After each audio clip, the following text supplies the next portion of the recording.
Hi, I'm Joe White, the voice of Chris Redfield. When I'm not surviving the horror of the Spencer Mansion, I'm listening to the Crimson Head Elder podcast.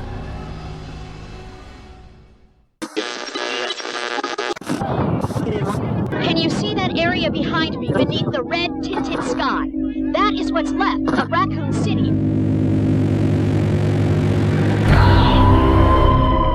Our platoon is cut off! No survivors left! I'd rather starve to death in here than be eaten by one of those undead monsters! We're both gonna die! Wait, don't shoot! Down! I lost all my men because of her! All is lost. Cries of agony. Stars! Unity breeds power. Power is life. Biohazard.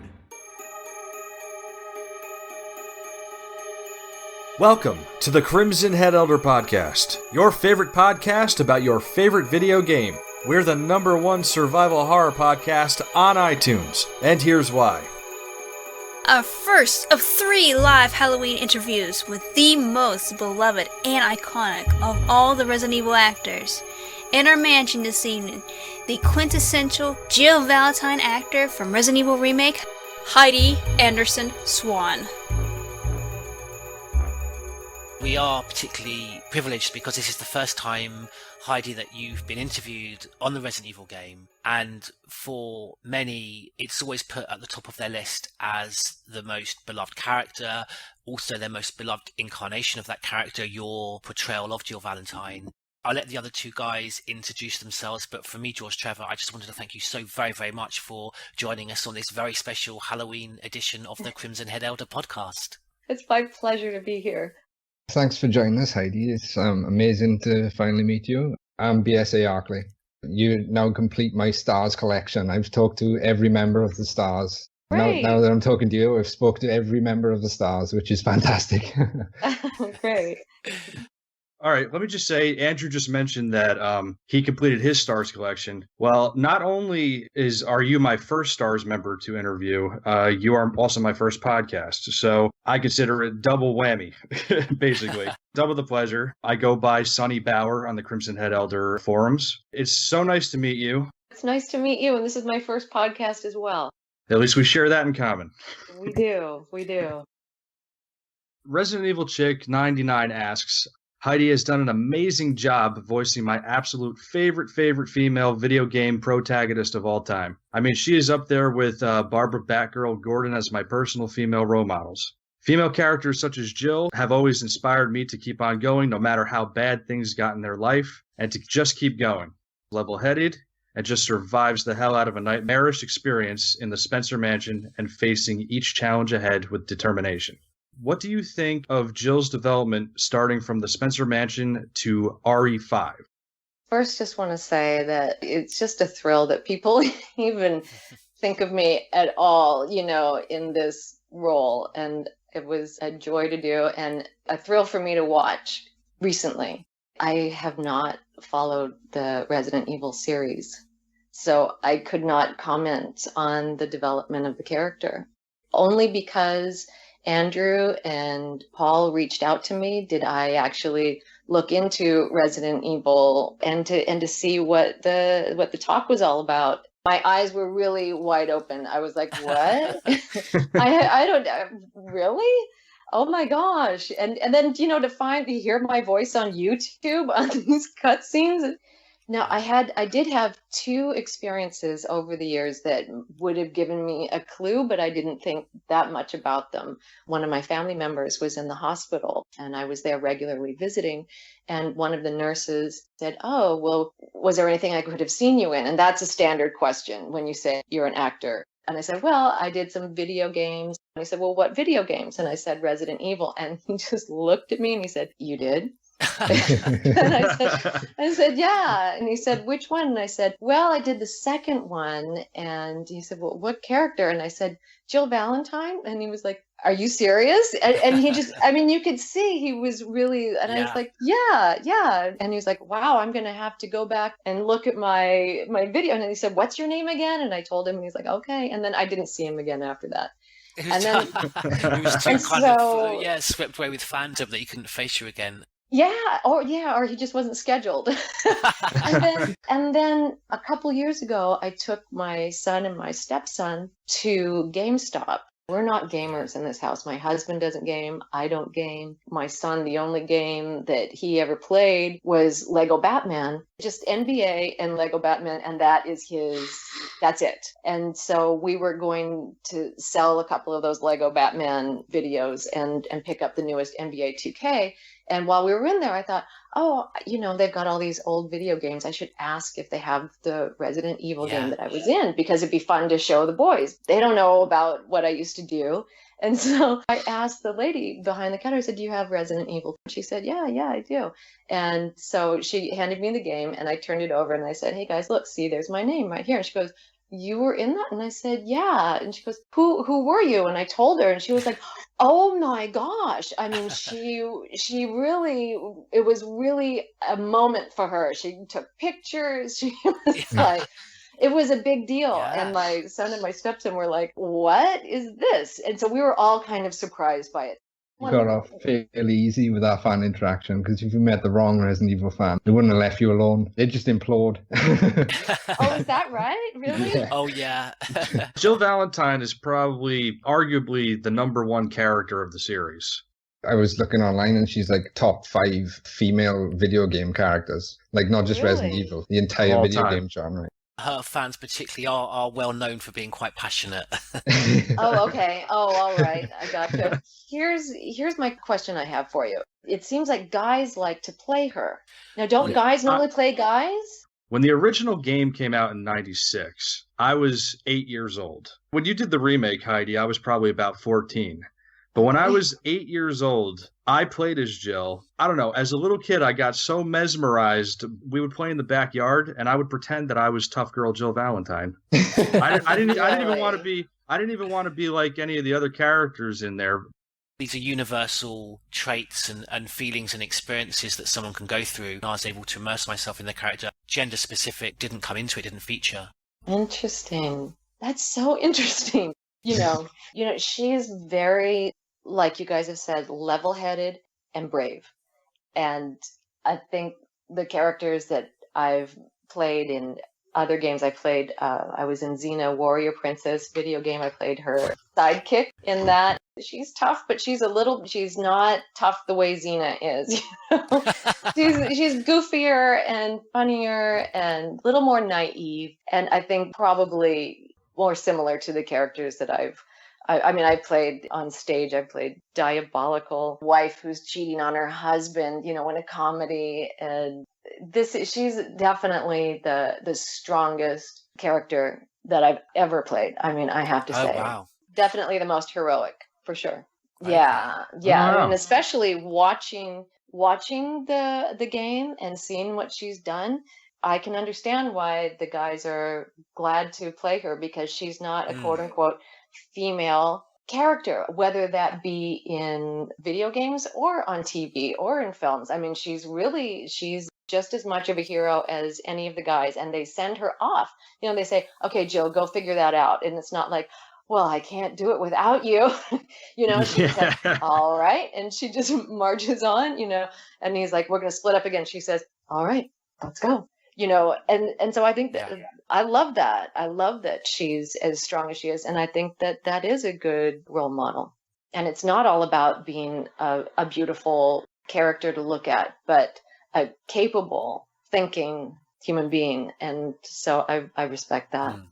you've been so incredibly kind to reprise your role as Jill Valentine exclusively for Crimson Head Elder.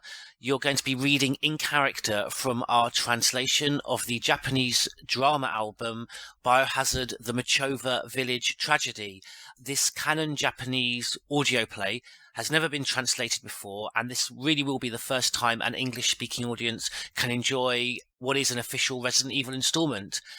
I must say, while it's another site exclusive for us, but to have you, Heidi, the quintessential voice of Jill, read both the opening and closing monologues from our translation in character again after all these years is truly a very, very special event for us. And we adore these characters, I've said it before, as much as other people follow and enjoy similarly realised characters in both film and television. We're starved of these characters and the wonderful artists like yourself that bring them to life. I'll tell my husband that. They're starved of me, Joe. Yeah. They're starved. Oh my God. We're going to hear from... Oh, no, I shouldn't have said that. Tomorrow morning I'll try and call you and your agent will phone. I'll enjoy it. Thank you.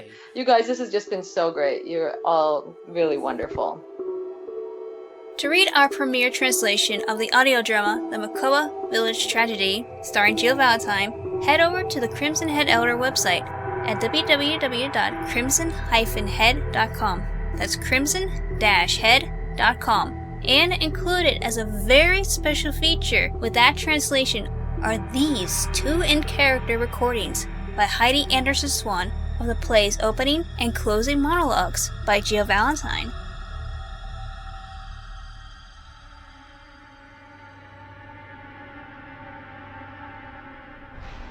My name is Jill Valentine. I am a member of Raccoon City Police Department STAR's Alpha Team. A few days ago, Bravo Team went missing, and we're searching for them in Raccoon Forest.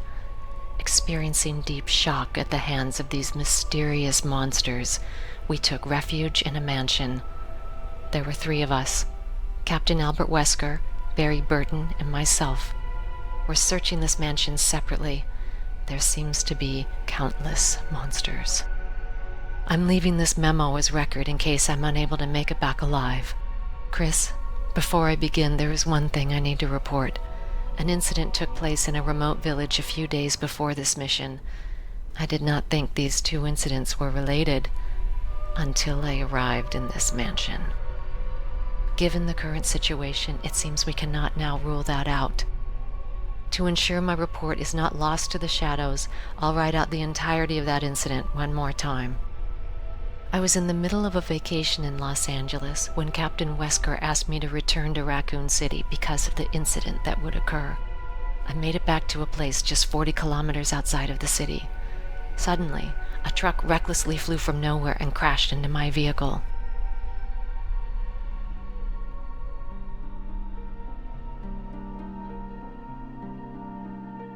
That morning, we rode the river downstream and made it back to town, where we were rescued. Several hours after that, the village was blockaded by the military. The details of the incident have been kept classified. The mystery has been sealed off. Regarding this incident, I've heard rumors that there was pressure coming from a certain large corporation, but the discussion around this is not clear. Lorraine and Toby are in a police hospital and are being examined carefully. The doctor says they both need mental treatment. However, I believe in them. I know they'll be okay. It is now believed that the key to solving every mystery lies in Raccoon Forest. Us members of Alpha Team have come to Raccoon Forest in search of Bravo Team who have disappeared. It's been 3 days since that incident. It was wonderful to go to the forums and to see the pouring in of fans. There are other fans just like me who are like, what? You got Heidi? She's my favorite voice of Jill as well. So it's there. It's definitely there. The love is there. Oh, thank you. Her scenario in the game also has better character relationships. She's got a tense relationship with her partner, Barry Burton, and he's kind of like the one who gets blackmailed by the villain in the game. So there's that whole story element to it. It's a more interesting narrative, isn't it? Yeah, because when you play as Chris, you have to be more independent. Puzzles are harder. He starts off with a knife as opposed to a gun like Jill.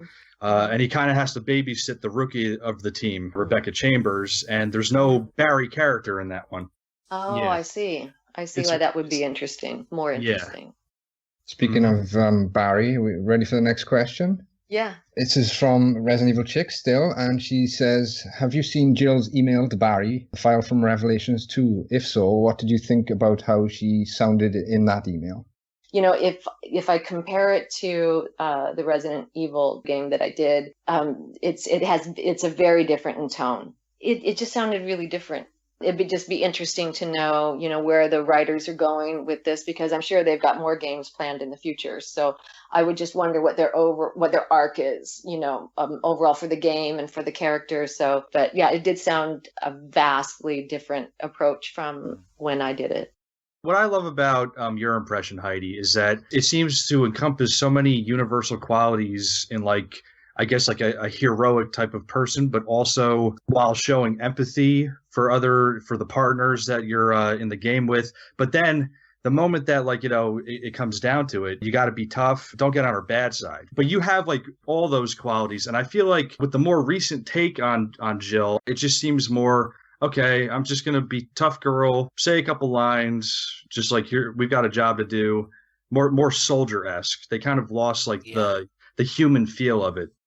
On my end, you know, for me as a person and as an actress, I am a very sensitive and very emotional, and I'm not sure that this is absolutely what happened, but listening to my performance, I'm pretty sure this is what happened, is that I was more emotional in my readings, and the director told me, no, she needs to be in control. She is much stronger than you're portraying. And I was like, oh, okay. So my tendency is to go more towards the compassion, emotional side. And then he led me to be sure that I was also strong. And so that I really feel like was a very good experience between the actor and the director, you know, to come up with this right mix. Because I can see how that worked. Those elements in just the right balance work out. But my instincts would have told me to go more emotional and be more sensitive. And I think your instincts are absolutely right, because that's what helps us as players connect with the character, that it's not a superhero heroine, you know, kind of Wonder Woman, as it is a strong female lead, to make her almost, you know, hero-esque, you know, the female version of Captain America. So, you know, I'm really pleased that you had that instinct to include the emotions, because that's what I liked about the character. She very much felt like someone who, you know, a real person and not a superhero. It seems like for this game in particular, it's like Capcom somehow, like in this perfect sort of like bubble, rounded up like the most humane of the portrayals. All the actors, I feel, for this one were the most human forms of the characters that they portrayed. Later on, they seem to have taken a more stereotypical type of route. With the villain in this one, he just sounds like the captain of the team turned bad. But then later on, he sounds more mustache twirly. So it's very it's very interesting. I feel like you know, along with yourself, Capcom just somehow perfectly rounded up like the most human elements of the characters for this game. It's very interesting. Thank you. That's a compliment, and I appreciate it. Is that you, Jill? Is that voice Enrico's? Yeah. You're alive. Stop. Are you with anybody, Jill? No. But why? The stars are finished. Someone is a traitor. Umbrella set us up. Enrico!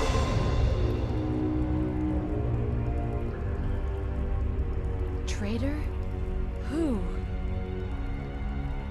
JC Wesker asks, Heidi brought such strength and gravitas to the role, while at the same time injecting a level of depth and integrity that is so often lacking in female protagonists. How did you feel, Heidi, about taking on the role of Jill Valentine, a lead protagonist in a remake of what was a 1996 survival horror classic, and what did you want to bring to the role personally?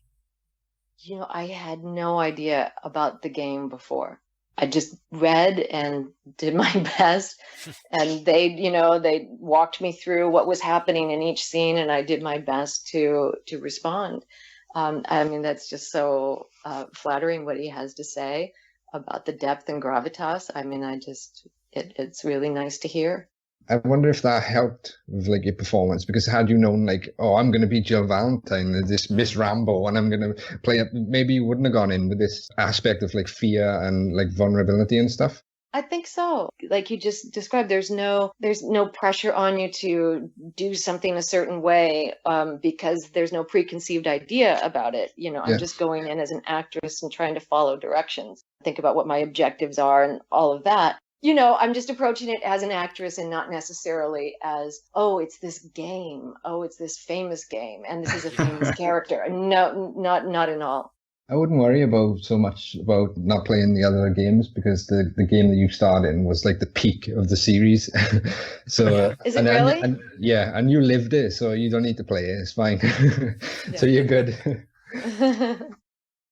Okay, JC Wesker also asks, how were you initially contacted by Capcom, and what was the whole audition process like? In my agent's office, there is a voiceover booth, and you can go in and record in there. And oftentimes with video games, there's a lot of dialogue to record. The first time I met everybody was at the job. We recorded in a place called Sound Deluxe. That's where they were, and that's where we all came together in a beautiful recording studio. Did you ever meet any of the other Stars members, voice actors, and do you have any memorable moments of the production process? You're so dependent on your relationship with the director, because you don't have anybody to play off of except for what they're telling you is happening. It's admirable that you can manage to put through the emotions without the experience of the other actor to play off you. It's like fantasy play, he'll explain what's happening and you go, oh, really? And you can get in there. And of course they can't recreate these snakes and guns and dogs and, wolves and zombies, they can never create them. So they can but he can extract the emotion out if you allow your head to go there. And so it's so fun if you allow yourself to just relax and have fun with it.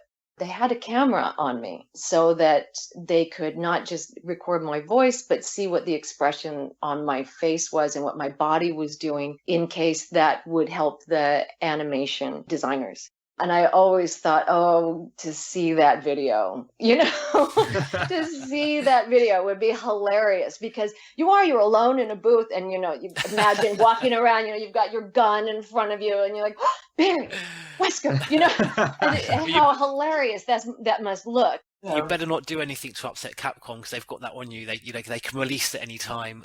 I know, right? And I actually thought, oh my gosh, what if there is some behind the scenes? And I looked for that, and I found a little behind the scenes, but it was in Japan. I think they were doing it for the motion actors, and I was like, that's not me. But yeah, it would be hilarious. That would be hilarious to see that one day.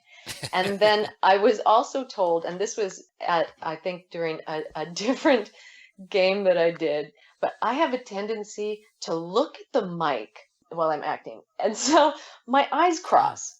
So, I must look just hideous. Why am I looking at the microphone? I don't know, but and you were being videotaped. And I was being videotaped, so they must have me cross-eyed on videotape somewhere, with my gun out, being all cool and tough and everything, cross-eyed. So they've got the dirt on you. Yeah. I think we now know why you weren't asked back to do the mocap. There you go.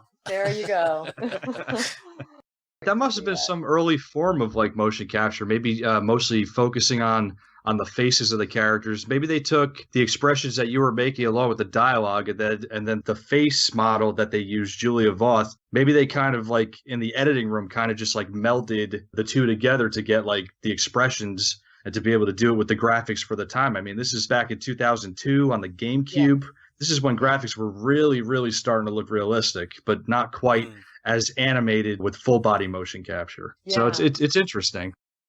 We've been talking about the look of Jill Valentine and also what support you're given. And JC Wesker asks in that vein, to what extent were you aware of the look of Jill Valentine? For example, were you provided by the development team with concept art of Jill so you could get a feel of the character, a feel of what she looks like, and that in turn may have aided your performance?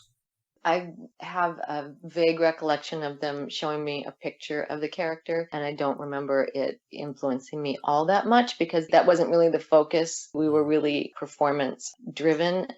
I don't think anybody's asked this, so I'll ask it now, but did they ask you to like voice match the original Jill? Not at all. I didn't even know there was one. They may have mentioned that it was a remake. They may have mentioned it, but gaming has never been my world. I mean, it would have just gone right over my head. But no, they weren't. No, they weren't interested in making me sound anything other than the way I sound. The next question actually kind of plays into that. This is still from JC Wesker. He asks, were you aware of the lasting impact of your Jill? And would such infamous B-movie phrases such as Master of Unlocking or Jill Sandwich have any meaning to you? Well, I looked them up. Both from the original game.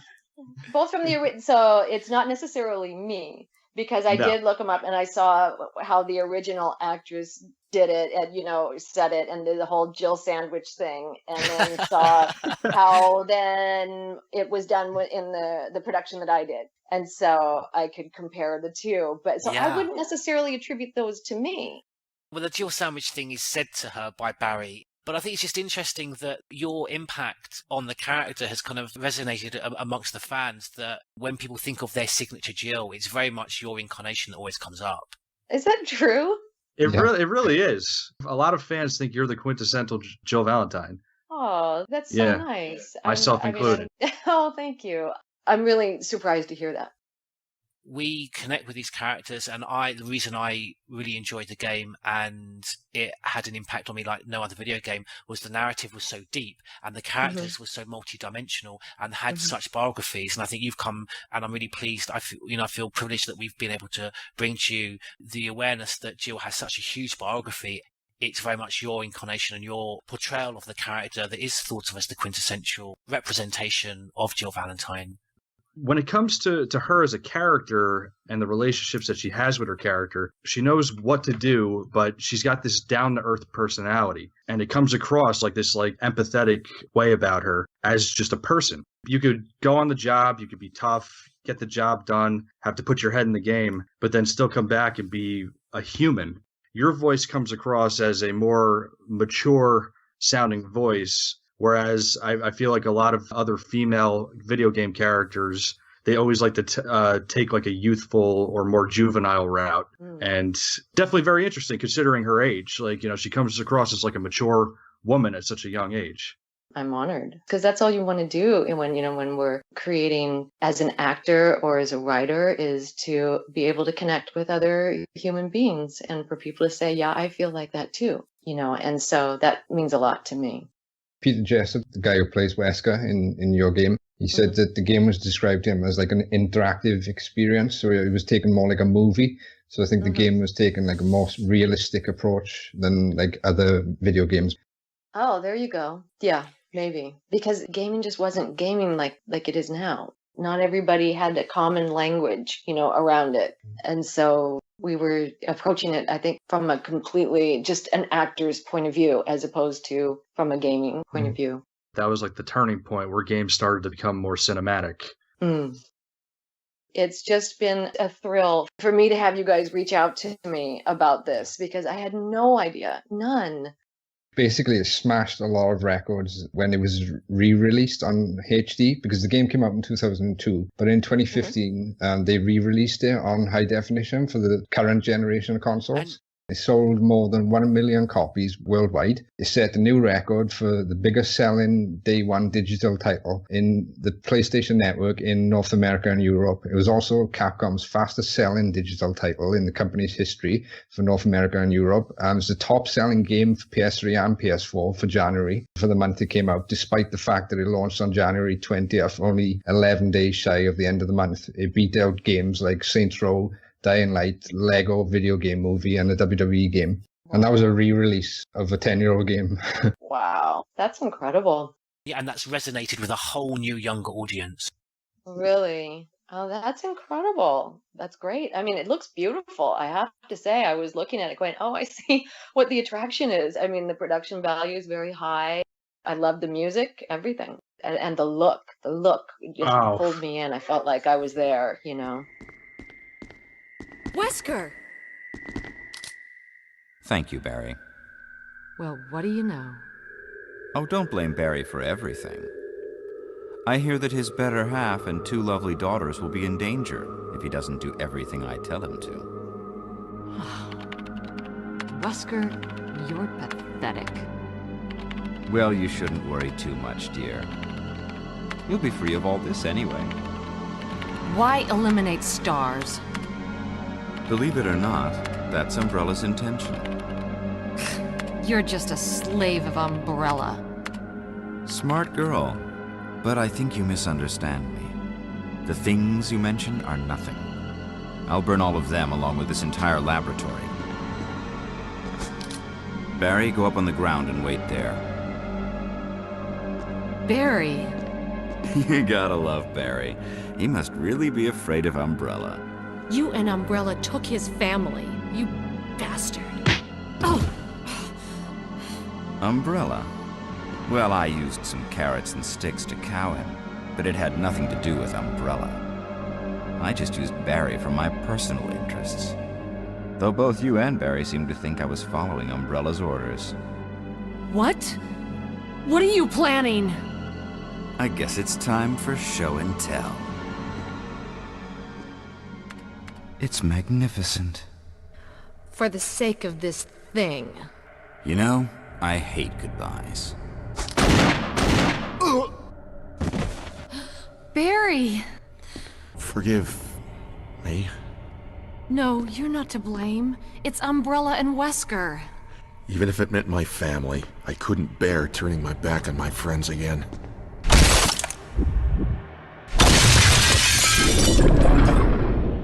Damn it! Jill and Barry together. In hell. No, Barry! You viral cultured freak! Barry Burton 88 says, Remake was the first video game I played through to the end, and that was one night I won't be forgetting for a long time. Now I get to ask the very lady who brought to life the one and only Jill Valentine, the most recognizable and loved member of STARS. Heidi, can you describe what it was like to work with Shinji Mikami and Kobayashi, and how much guidance did you receive from either of those godfathers of survival horror? They were marvelous. I mean, just marvelous. I mean, I think, just our discussion about this is a real testament to their ability to talk with actors and work with actors, and apparently not just me, for this game, but the other actors that you mentioned as well. My instincts were something completely different from what the performance turned out to be. And so they did a marvelous job of working with me as an actress, and I worked with them a few times. They were terrific. They were terrific. Could not have been nicer and professional, and it was, a first-rate job all around. I had no idea what was going on, and so they would have to walk me through it. Okay, in this scene, and then one scene, I got to tell you, though, I have not yet seen where Jill does become a sandwich, because and I have a very distinct memory of doing this, of being squished to death. They said, okay, now the walls are, and they're like, be squished to death. And I have a very clear memory of doing that. But I was looking around going, okay, where does it happen? She gets pulled out, but where does she actually get squished all the way? Has anybody seen it? You can either have Barry come rescue you, or you can get a fake shotgun and put it on the wall to stop the trap coming down altogether. But if you don't do it one of those 2 ways, then yeah, you will get squished. Oh God, what did I do now? Wesker! Barry! Help! Jill! You in there? Stand back! Grab my hand! Barry. That was a close one. A second late, you would have fit nicely into a sandwich. Really? Thanks. But Barry, didn't you say you were going back to the dining room to find other clues? I'm glad and all, but why are you here? I just had something I wanted to check. Anyway, we should get back to searching for Wesker and Chris. Thanks, Barry. I owe you one. James Marcus asks, I was disappointed to say the least when Heidi was not brought back for more Resi episodes starring Jill, as were all of us. We were all disappointed, Heidi, please. She is bar none my favorite voice actor. She had that calming voice which was imperative to keep calm nerves in that madhouse. Where did Heidi find that natural sounding mix between a calm delivery that did not feel out of place and those lines delivered with shock and fright that did not feel out of place with Jill's calm demeanor? Well, the direction. Quite simply, the direction. When you're working as a voice actor, they'll say, okay, give me this line, and then we're going to do it 3 different ways. And so, Barry, get me out of here. Barry, get me out of here. Barry, get me out of here. You could deliver it a few different ways, and then they... That was great. Sorry, I don't know about you guys, but I was right back in the Spencer Mansion. Right back to 2002, like when the game first came out. Right. And so then they can say, more panic, more fear. You're going to be squished to death, or you've just had enough and you're just tired. They can give you a few different ways to do it, and then they pull the one that's the most appropriate or fits the scene the best.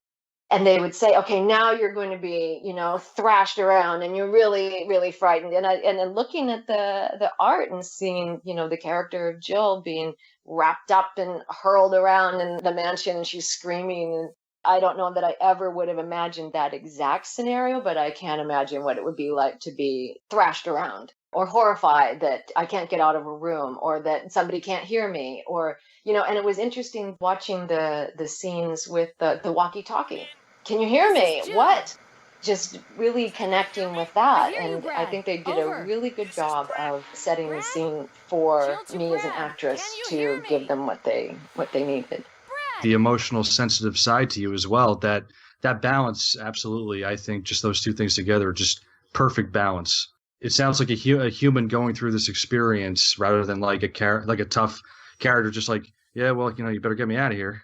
Sort of like being like, sort of lighthearted about it or like tough about it. It's actually like, you're afraid and you don't know if you're going to still be alive in the next 5 seconds. Yeah. It comes across. It really does. It's fantastic. Well, thank you. All right. BSA Arkley, he asks, when you think of the character Jill Valentine, presently or at the time of recording, what are your impressions of her? I have a completely different impression of her now because when I was doing it, I was just in it. And now you guys brought it to my attention and I sat down and watched it. I mean, it's just a completely different experience for me. And to have some distance from it, I mean, I can see why the character's appealing. I really can. I can see why the story is appealing. I totally get it. And where you were talking about the gun, where she steals Barry's gun, and it says, should she give it? And, and the player went, yes, no, yes. And I was like, what are they going to do? Well, I was like, oh no. I mean, I felt the tension as I was watching it. And so the impressions I have of her is that, she's tough and she's smart and I hope compassionate as well. So I really enjoyed watching her. And I'm so glad you guys reached out so that I could watch it. You mentioned that Barry scene. It just makes it all the more special that you've engaged with parts of that very much make you, Heidi, sound like a seasoned gamer that's played it as many times as we have. Honest to goodness, that is a very specific character. And there's parts of me that are like that, but as a whole, I could not face up to monsters or guys with guns and zombies, and just not with the cool that Jill does. No. But she goes through so much after that. You saying that you have like this emotional or sensitive side to you when you perform. The things that she goes through, I just it makes me wonder how your take would have been. She gets turned into a villain by Wesker. He attaches a device like a serum. He can manipulate her with like the press of a button and make her attack Chris Redfield. So when she's given this serum, is there like a part of her that's aware of this happening, or is she fully taken over? It's fantastic that you say that, because she says it right in the scene. She's like, I was aware of my actions, but I couldn't do anything about it. Yeah, you know what it's like? It's like that film Get Out. Anybody else see Get Out? Yeah, I've seen it. Yeah, they're aware of what's going on. Yeah, when they manipulate. Yeah, I like that. This whole story unfolded for me when I watched it, and I was like, oh. They would just, walk me through and say, "You're suspicious of this guy." That's perfect, though. That parallels the character like almost to a T, because they're all essentially going into this for the first time and going into this weird house in the middle of the woods, and there's so much illegal experimentation going on, and then you've got a double cross and a blackmail with your own team members right next to you. Like it's amazing. It's a very they made it a very organic process, it seems, by the way you're describing it. Yeah. Without being disparaging to Capcom at the time, do you not feel that as an actor your performance would have been aided if they had given you a little bit more information of, this is Barry Burton and he's betrayed you, and this is Albert Wesker, although, you're speaking to him as a comrade in the beginning, he's actually going to turn out to be the antagonist of the game?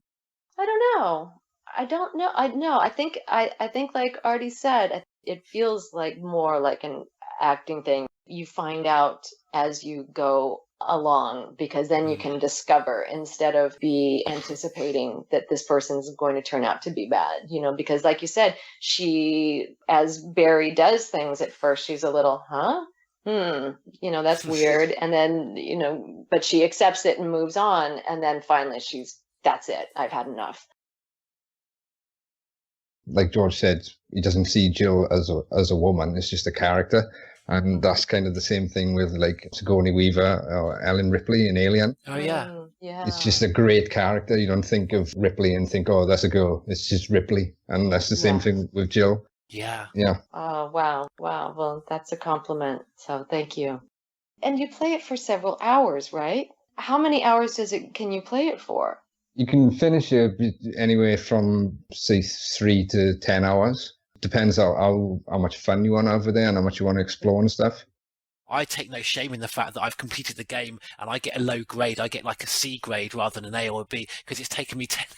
I mean, not all in one sitting, but over a space of like 3 or 4 days, it's taken me 10 hours, Wow. Because Andrew's right. You explore, Jill moves around, but her environment is static. Okay. And that's where the atmosphere comes from, because they're so beautiful and detailed. Yeah, they're plush. Yeah. Yes. Yeah. And so that makes sense to me then why, a game like this would have impact on people, because it's not like a movie and you get to make choices within the story, Yeah. I mean, like, listen to me, this is my first time talking about a video game. But I mean, I can identify with why people would, connect with a story where you get to make choices and get to be immersed in a plush environment.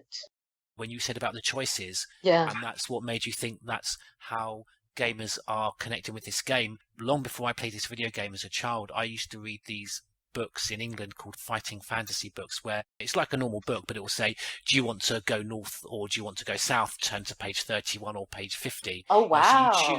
So you choose where to go. Yeah. But you identified that in this video game as a connection. Now, I didn't know this until quite recently, that one of those books that I'm just reading in England in the mid-80s, which is just, adventure in a spooky mansion, and it's resonated with me because I can choose whether I go into that door, in that spooky mansion, or I go up to the first floor and explore. Mm-hmm. The developer from Resident Evil recently came out and actually said that book, I don't know how he managed to hear of it, in Japan, but at the time it made its way over there. And that was one of the inspirations for the game that you starred in, this type of book where you're in a spooky mansion and you can choose which way to go. Really? Yeah. That's fascinating. And that was the same book that you read? Yeah. Wow. It's called House of Hell. That was very much an inspiration. Yeah, it's just interesting to me that you homed in on that connection, and that's what's between the video game and the book, is that connection of choices. That's fascinating, and that's really serendipitous.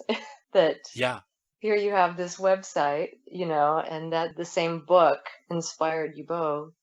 Interesting. And you connected with his material, possibly because of that book. Yeah, that's interesting. I wouldn't have thought about it until we got this far in the discussion about it, and and people's fondness for the story or particular characters and why that would be so. And it's, it just sounds like it's so immersive. Fascinating. So Sonny Bauer, me. A couple of questions from my favorite voice of Jill Valentine. Thank you.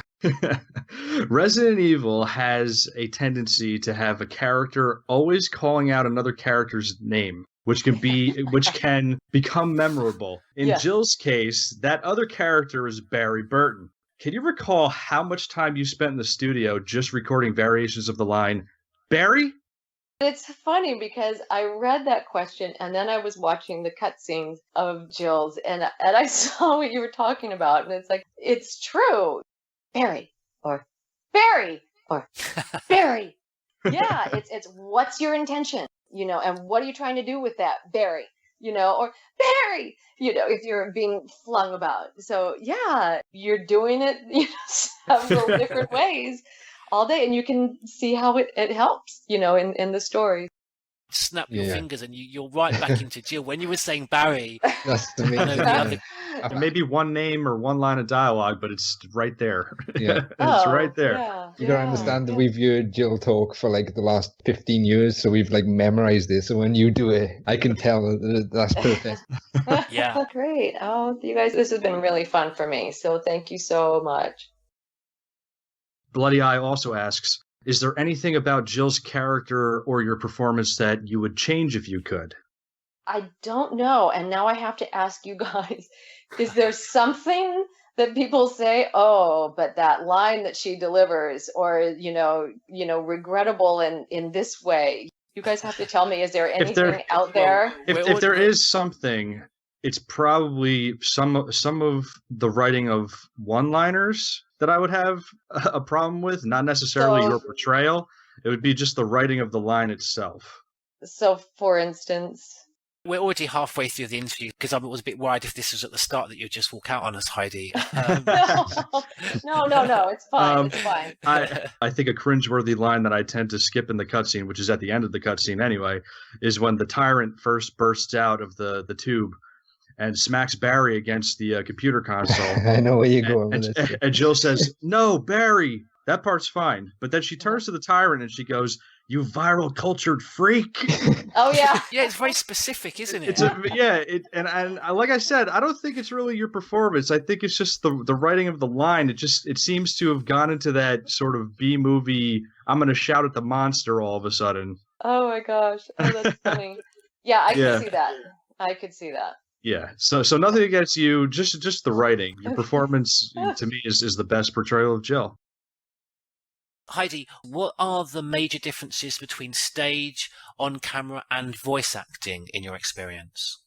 Continuing on from how we were describing what it's like in the booth, you have the opportunity to take a line and do it again and again and again until it is exactly right, and they can cherry pick out the best one for what they're looking for. You can't do that with on-camera work. It's, you've got several other people and it's got to work as an ensemble, or if it's your take, it's got to be, with your face and your acting all together. It's just less sliced together in the way that a voiceover job is. And, with games, you can do them one line at a time. If you're doing, say, voiceover for commercial, they don't like cutting it up. They really want you to, as best as you can, get through the whole paragraph fully.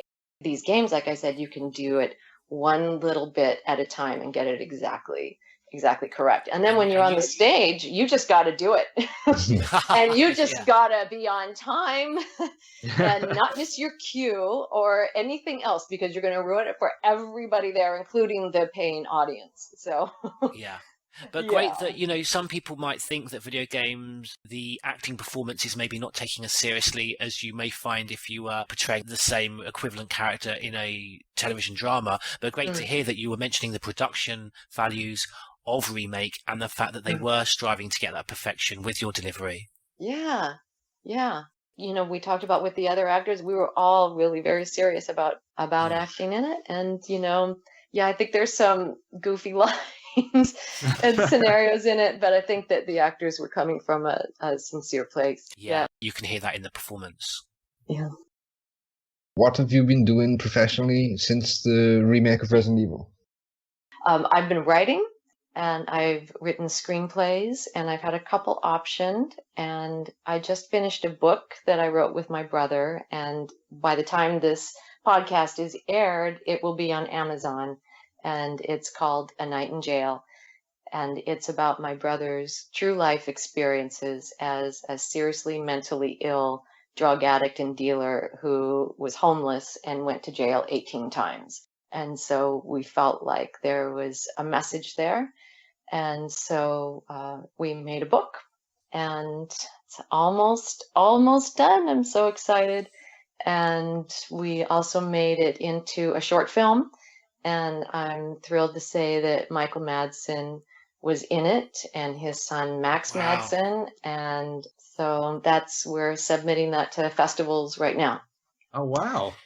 Obviously in itself, quite, harrowing and very challenging subject matter, but then to bring that to the screen with such a close family member, I don't know if that had particular challenges or also particular benefits to the situation that brought. Yes, both. And, when things weren't going exactly as the writer and the sister wanted them to go, that became, was a challenge for me. And when you're working as a group, everybody's got their roles, and the writer's job is done at that point. And so that was hard. I would be like, that's not what I wrote. And I just had to zip the lip and, go in the back. And so, and because it was personal, it's a fictional story inspired by true events. But nonetheless, this story was very important to me. And so there was that intensely personal for me. But at the same time, because it was a family story, Michael Madsen and his son, we all agreed this was a family project. And my sister was there. She was a producer. Her son was an actor in it. And you guys, he is amazing in it. He comes in at the end. And then my stepson wrote a song for it. I mean, so it was a real, and my dad was a producer as well. So it was a big family element, and Michael Madsen and Max Madsen were like that as well. I mean, they were just so warm and gave so much of themselves. Their performances are amazing. Michael Madsen in it is just so good. We have a website, so if you wanted to go and look at the website in the meanwhile, because you can't see the film yet, it's www.anightinjailashortfilm.com, and you can see pictures and hear the song. And the subject matter is quite serious. It's about drugs and mental illness. And, is there possibly a relationship between the two? And I think that just, with marijuana being legalized in the state of California coming up here, it's a really good time just to stop and talk, and to be very serious about this, and especially the effect that it has on a developing brain. It's one thing if you're 25 and you want to drink and do other drugs or whatever you want to do. Your brain is fully formed. It's a house. It has been made. But if you're a youngster, and the average age of kids who start doing drugs is 10 or 12, and the brain is not formed, there are some things you can't go back on. So yes, that's the message I'd like to get out to the world. Addressing the challenges of life. Life is hard enough, as George and I have talked about. We've had our own struggles, but to possibly do something to our brains makes it just that much harder when we are young. And so that's all I'm saying is let's just wait and be older and wiser before we start introducing these substances to ourselves. And I know I did it when I was younger, and I wish I had not, because I've had my own issues in life, and and based on some of the research that I've seen, could it be part of the contributing factor? Since it's a question, why take the risk? That's what I'd like to say. So thank you for that. I had seen the project, but I didn't realize how personal it was to you. So, this sheds a whole new light on it. Thanks for making us aware. Yes, and I'm really grateful to say that my brother is alive and well and able to talk about it. And, obviously he's the one that provided the material, and I was able to, put it into hopefully things that people can read or watch. So he has a lot to say. And so I'm going to be putting out more about what he has to say today, as a person who is sober and in treatment. His life is about recovery. And so he's got a lot of wise things to say about it. So I'll be sharing more of that. The book is called A Night in Jail, and it will be on Amazon. And the short film is called A Night in Jail as well. And the website for that is anightinjailashortfilm.com. Did you want to ask about Michael Madsen, Andrew? I can feel Mr. Blonde. I can feel you itching too. Isn't it so amazing? I mean, that ear scene it's unforgettable, isn't it? And every time I watch that movie, he dies, I'm so gutted. I'm like, oh no, he's got to come back. Every time somehow the Reservoir Dogs gets referenced, like with my dad in the room, my dad has a great sense of humor, but he always brings that up. He always pretends to hold the ear. He's like, "Can you hear me now?" Oh. Like he always jokes about it. I'm like, "Oh, stop!" Oh my gosh! He's a living legend, and so he arrived on the set. We shot in an actual working jail, and so the inmates. Oh my God! You went to jail with Michael Madsen. Yes, you're Jill Valentine, so yes. And so they displaced the inmates to a different section, and so we were given a full suite of jail cells where we could set up makeup, and where Michael and Max could go and rest and work on their lines, and then we could set up in another jail. And so when they arrived in the morning, they were dropped off and walked past us, and I greeted them and I said, "Hello, how are you? Here's the breakfast is here." And he's like, "Yeah." And he said, "Is there a place where I can go and learn my lines?" I said, "Of course." And so I walked them back, and I showed them where their private area was, and it was kind of like, okay, they're here, everything's fine, and then a couple of minutes later, they came out and they were just sitting, and you could not stop the chatting for the rest of the day. He was just Mr. Chatty, Mr. so easygoing, so funny. I mean, and so nice. I mean, I think he just wanted to be sure this was going to be an okay operation. We weren't going to, mess it up or anything. And once he saw that things were cool, he was just, there were no airs and graces about him at all. Not maybe at all. being on a smaller set. No, not at all. I remember one moment he came off with his son after doing a particularly emotional scene, and we just stood there and hugged. I mean, it was just so intense, and it was so on such a human level, and there was no, I'm Michael Madsen, I'm the star, and I blah, blah, blah. No, none of that. It was so great. And so was Max. My nephew, who was in it, you will just love him. He's so good. One day you'll get to see it. His name is Cooper Ramsey, and he's a very talented actor. He went to the neighborhood playhouse. And then we had this other wonderful producer, also actress, Catherine Hernacki, who played the officer. So it was a very small cast. A joy, a real joy. Oh, fantastic. Were you in it by chance? I am not. Okay. I am not.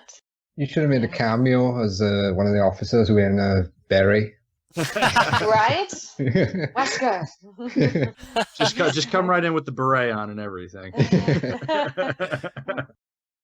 So yeah, it's been a big, busy year for me, and so I'm thrilled to be finishing that. And it was just such an honor for me to hear from you guys and to feel like somebody somewhere has been touched by something that I've done, because doing all of this, it's just been a lot of work, and I may get panned universally. And so it's nice to be appreciated. So, well, it's our pleasure because you have equally impacted on us, and your performance and the portrayal of the character has really affected us, and then to so generously give so much of your time, and to, again, I just want to reiterate, as someone who wasn't a gamer and wasn't in this industry, to then really, sincerely and genuinely, research the character.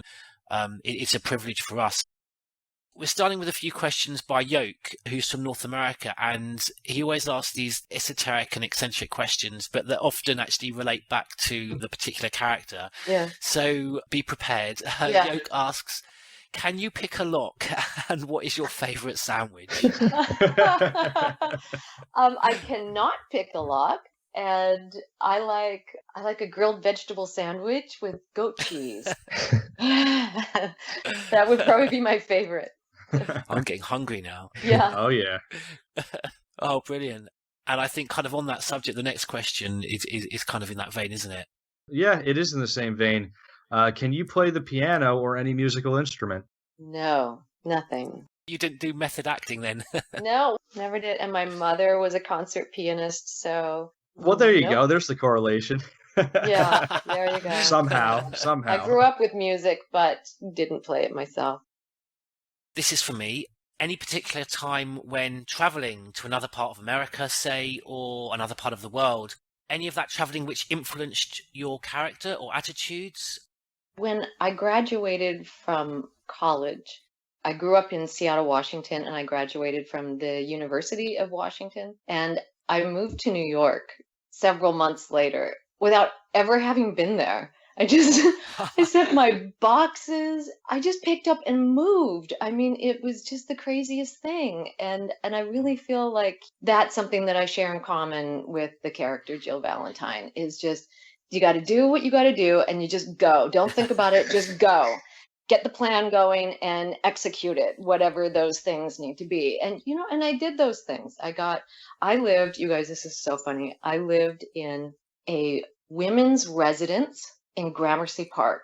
Now, I don't know if you know what Gramercy Park is in New York City, but I don't know, sorry. It's a very elite area right off Park Avenue. And there's this old Salvation Army women's residence there. It's no longer there, but it was there when I moved. It was like a throwback from the 1930s, where actresses and women who were single could live somewhere respectably. Because if you were a woman, in the 1930s and moving to New York City on your own, people might look at you sideways if you get your own apartment and stuff. But if you were in a women's residence where, you had to be checked in and, men were not allowed upstairs, things like that, that made it acceptable for women to go there. So anyway, so that was my first residence in New York City, and I found a job and started taking acting classes. I studied with Uta Hagen for 2.5 years, and that was incredible. Yeah, at HB Studios. And I also studied with her husband, Herbert.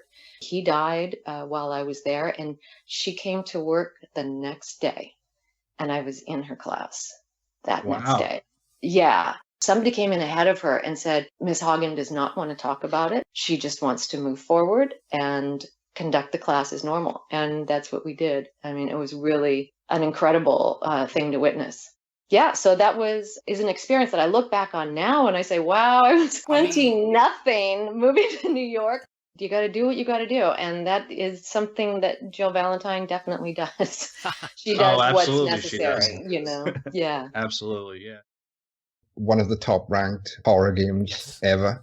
Your performance in this game helped make it as good as it was, so it must feel good for you. Yeah, it does. It does. Thank you. And like I said, after, working by myself on a computer for all these years, where my artistic contribution is, maybe no one ever sees them, to know that I've done something that someone liked, it does feel very good. So thank you. You guys brought it to my attention, and I will be forever grateful. So thank you. wonderful for us as custodians of this interview to be able to present it to that community. So thank you so very much, Heidi.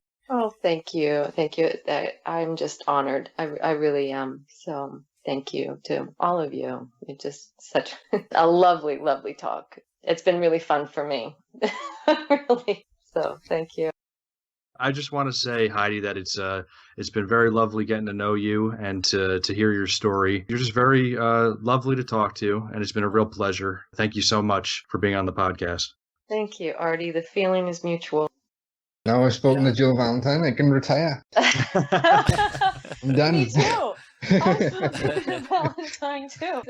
I heard Bruce Springsteen on NPR. What I heard him say was, I see tape of me singing on stage, and he's like, yeah, I want to be that guy. And so, because he's had his own, road with depression and everything. And so when he can see himself being this wonderful performer, he's like, yeah, I want to be that too. Wow. And so when you say, oh, I've talked to Jill Valentine, I'm like, oh yeah, she's cool. I know what you're talking about. I could talk to you all night, Heidi. Yeah. We should really let you guys just look at the call. We've been on just under 3 hours. It's been a pleasure, you guys. Thank you, Heidi. Bye, Take Artie. care. Bye, Andrew. Bye, Paul. Stay away! Forest outside the mansion! Stay! Hey! The BSAA received intel as to the whereabouts of Umbrella's founder. I'd rather starve to death in here than be eaten by one of those undead monsters! They're gonna launch missiles carrying the T-virus at major cities across the United States. Come anyone! Our platoon is cut off! No survivors found! This is Carlos! If you succeeded in developing the world's most powerful biological weapon, what would you do? Discipline breeds unity, unity breeds power. Here will become the place of Umbrella's demise.